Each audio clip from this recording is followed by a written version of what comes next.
ஓம் சக்தி. இயற்கையே இறை. இயற்கை எனும் இறையை மனிதன் மனதில் சிறை வைத்து வணங்கும்போது இயற்கையின் பரிசளிப்பு மனிதனுக்கு தொடர்ந்து கொண்டே உள்ளது.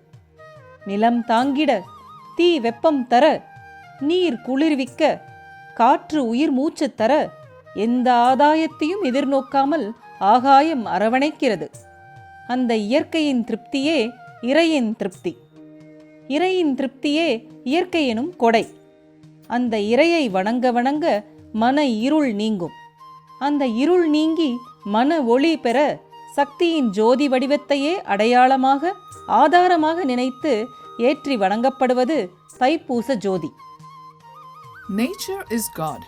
When man traps nature in his mind and worships it, it constantly bestows its gift upon him.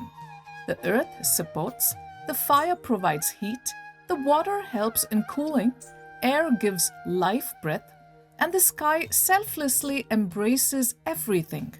The contentment nature shows translates as the contentment of God. God's contentment, in turn, translates to nature's abundance. As we worship, the darkness which clouds the mind vanishes. To rid our mind of darkness and thus acquire a clear mind, we symbolize and corroborate the Sakthi Jyothi as our Thaipoosa Jyothi. Om Shakti.